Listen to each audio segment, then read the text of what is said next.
पिछले वीडियो में हमने क्या पढ़ा था, चैप्टर 1 के कुछ टॉपिक्स पढ़े थे, जैसे नेचुरल नंबर क्या होता है, होल नंबर क्या होता है, रेशनल नंबर क्या होता है, इरेशनल नंबर क्या होता है।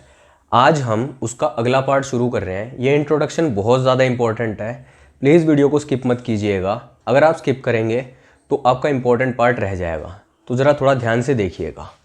तो आज हमारा जो टॉपिक है वो है रेशनल नंबर के पार्ट्स। रेशनल नंबर, तो रेशनल नंबर जो होता है, रेशनल नंबर के कितने पार्ट होते हैं बेटा?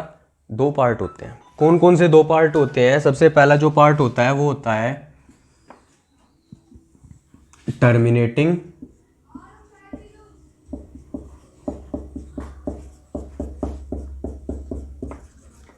और सेकंड कौन सा होता है? सेकंड होता है नॉन टर्मिनेटिंग।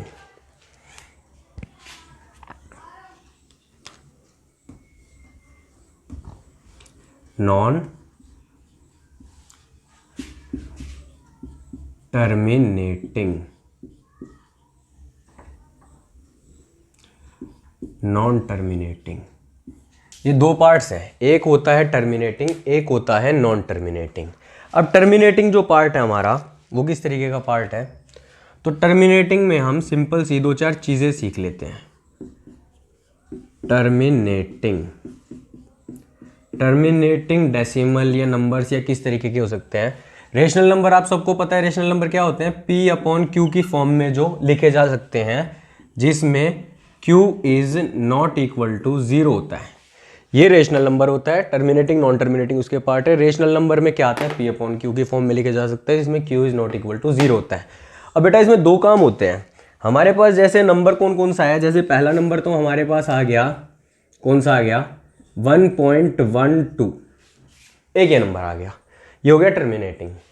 एक नंबर आ गया नॉन टर्मिनेटिंग, 1.12 चलता चला जाएगा, यही ये हो गया नॉन टर्मिनेटिंग।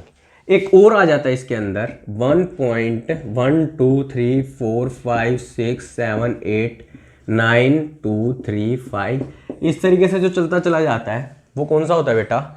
वो होता है नॉन टर्मिनेटिंग। अब इनके 2 स्पेशल केसेस कौन कौन से हैं, तो जरा ध्यान से देखिए। इसका पहला जो स्पेशल केस होता है नॉन टर्मिनेटिंग का, उसको बोलते हैं हम रिकरिंग। और ये केस कौन सा होता है? ये केस होता है non recurring. Non recurring.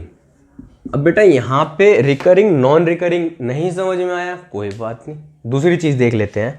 Recurring को ही हम एक और वर्ड बोल देते हैं रिपीटिंग।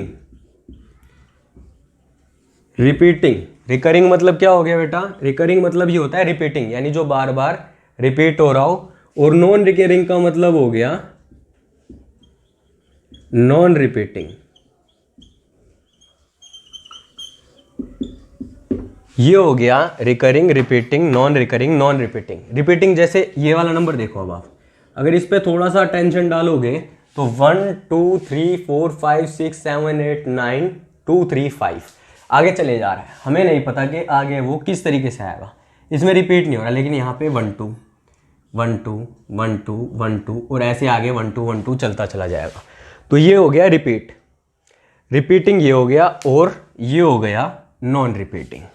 ठीक है, तो टर्मिनेटिंग के बारे में देख लेते हैं। बेटा टर्मिनेटिंग कौन कौन से नंबर होते हैं?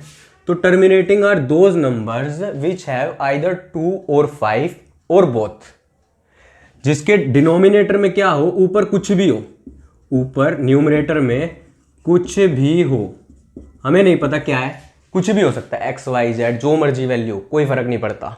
लेकिन अगर नीचे 2 और 5 या फिर 2 5 बोथ, 2 या 5 हो या फिर 2 5 बोथ हो। समझ में आया? नहीं समझ में आया कोई बात नहीं, आएगा तो ठीक है, नहीं आएगा तो छोड़ देंगे। दोबारा देखिए इसको हम क्या करते हैं, इसको हम दूसरे तरीके से लिखते हैं। जैसे एग्जाम्पल ले लेते हैं, हमारे पास एक बहुत अच्छा एग्जाम्पल है। जैसे मेरे पास आ गया 7/2, डिवाइड करना आता है, चलो डिवाइड कर लेते हैं। अगर डिवाइड आप करते हो तो डिवाइड में वैल्यू लिखते हो, अंदर आ गया 7, बाहर आ गया 2। 2 3 ज़ा 6, नहीं पता कोई बात नहीं, अभी पता चल गया। 2 3 ज़ा 6, कितना बचा, रिमाइंडर कितना बचा 1। हमने लगाया डेसिमल, ये डेसिमल लग गया। डेसिमल लगते यहाँ पे आ जाएगी बेटा 0, 0 आ गई। अब जैसे ही डेसिमल लगा, डेसिमल लगते ही 0 आ गई, तो अब ये किस पे जाएगा 5 पे, तो ये आ गया 10, कट गया, तो ये आ गया 0। ठीक है, तो हमारे पास किस तरीके का, इसका आंसर कितना है बेटा, इसका आंसर आया 3.5। इतना समझ में आया। एक और एग्जांपल ले लेते हैं, थोड़ा सा इसको मैं थोड़ा सा साइड हो जाता हूं, तो आप ऐसा कीजिए, एक बार स्क्रीनशॉट ले लीजिए। चलिए आपने स्क्रीनशॉट ले लिया होगा। अब मैं इसको एक बार थोड़ा सा रब कर देता हूं।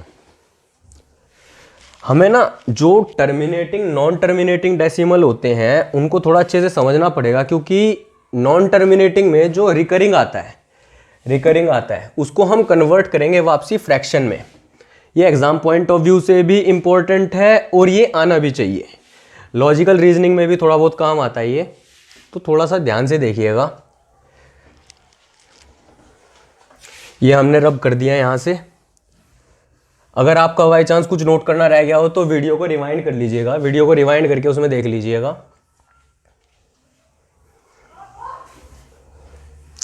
चलिए ये हो गया साफ। अब हम इसमें शुरू करते हैं। हमारा कौन सा टॉपिक था, 2 और 5 की बात कर रहे थे हम। टर्मिनेटिंग था, टर्मिनेटिंग के आगे डेसिमल, टर्मिनेटिंग डेसिमल। अब टर्मिनेटिंग डेसिमल के आगे अगर हम बात करें तो इसमें मैंने आपको 2 चीज़ें बताई थी, 2 और 5। तो एक बार पीछे वाली थोड़ा सा एक बार दोबारा देख लेते हैं। 2 और 5 इन डिनोमिनेटर। डिनोमिनेटर कौन सा होता है, ऊपर वाला पार्ट बेटा न्यूमरेटर और नीचे वाला पार्ट डिनोमिनेटर। फ्रैक्शन के 2 पार्ट्स होते हैं, न्यूमरेटर एंड डिनोमिनेटर। तो डिनोमिनेटर में 2 5 या दोनों यूं, या फिर बोथ, दोनों यूं। ठीक है, तो जैसे मैंने ऊपर कुछ भी लिख दिया, मैंने लिख दिया 9 लिख दिया, नीचे कितना आ गया, हमने पहले 2 से डिवाइड किया था, अब हम 5 से कर लेते हैं। तो बेटा ये कितना आएगा, डिवीजन कर लेते हैं। 9 अंदर 5 बाहर, 9 अंदर 5 बाहर, 5 1 जा 5 माइनस कितना बचा 4, डेसिमल 0, 5 8 जा 40 माइनस कितना बचा 0। तो ये कितना आ गया, 9/5 की वैल्यू कितनी हमारे पास निकल के आई 1.8। किस तरीके का डेसिमल हो गया, टर्मिनेटिंग डेसिमल हो गया। ठीक है, अब ये टर्मिनेटिंग डिजिट आ गई, टर्मिनेटिंग डेसिमल आ गया। अब हम दोनों का एक केस देख लेते हैं। एक केस में हम दोनों देख लेते हैं, दोनों वैल्यूज 9 और 5। सर दोनों तो बेटा दोनों देख लेते हैं।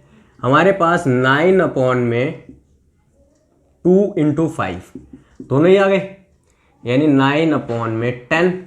अब इसको सीधा सीधा हम क्या लिख सकते हैं, 1 0 तो डेसिमल, एक के बाद डेसिमल यानी 0.9। ये आपका क्या आ गया बेटा, ये आपका आंसर आ गया। तो ये आ गया टर्मिनेटिंग डेसिमल के 2 पार्ट्स, 2 का या 5 का, या 2 5 दोनों का। इससे पहले हमने 2 के बारे में पढ़ लिया था, तो ये हो गया टर्मिनेटिंग डेसिमल। अब नॉन टर्मिनेटिंग के बारे में भी थोड़ा बहुत पढ़ लिया, एक बार हल्का सा दोबारा देख लेते हैं।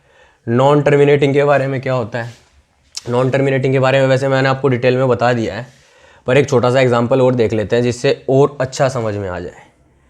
पहले एग्जांपल में मैंने आपको बता दिया है, एक बार दोबारा देख लेते हैं। वीडियो बस स्किप मत करिए, वीडियो स्किप करेंगे ना तो आपको समझ में नहीं आएगा, और दोस्तों के साथ शेयर करेंगे तो और भी ज़्यादा बेटर है। चलिए टर्मिनेटिंग, अब ये टर्मिनेटिंग के बाद हमारी कौन सी एक डिजिट और आ जाती है, सिर्फ थोड़ा सा रिवाइज करने के लिए, नॉन टर्मिनेटिंग। नॉन टर्मिनेटिंग आ गई। नॉन टर्मिनेटिंग के अंदर रिपीटिंग या रिकरिंग और नॉन रिपीटिंग, रिपीटिंग और नॉन रिपीटिंग। अब रिपीटिंग के अंदर कौन कौन सी वैल्यू आ जाती है बेटा, रिपीटिंग 1.121212 या फिर 9.999999। अब इसको हम कैसे लिख सकते हैं? इसको लिख सकते हैं 1.12 का बार। और इसको कैसे लिख सकते हैं? इसको लिख सकते हैं बेटा 9.99। नहीं बेटा 99 नहीं लिखना, 9 ही रिपीट हो रहा है, 99 भी हो रहा है लेकिन 9 ही रिपीट हो रहा है। तो इससे बेटर है आप ये ऐसे लिख दो 9.9 का बार। मैं इसको बार को अलग मार्कर से बता देता हूँ, ये रेड से बता दिया मैंने। इससे ये हो गया, इससे पता चल गया कि ये इसके ऊपर बार है, ये इसके ऊपर बार है। ये तो हो गया रिपीटिंग का। नॉन रिपीटिंग का कौन सा होता है बेटा? नॉन रिपीटिंग का लिख लो 0.17354251 इस तरीके से। अब हमें नहीं पता ये किस तरीके से लिखा जाएगा। अगर मैं इस पे बार लगाता हूँ तो आगे वैल्यूज चेंज, इस पे लगाता हूँ तो आगे वैल्यूज चेंज, इस पे लगाता हूँ तो आगे वैल्यूज चेंज। तो हम इसको 0.17354519 ऐसे करके नहीं लिख सकते। This is not the right way to write this kind of things, this is the right way. और यहाँ पे हम इनको लिख सकते हैं। ठीक है, इतनी चीज़ आपको समझ में आ गई होगी।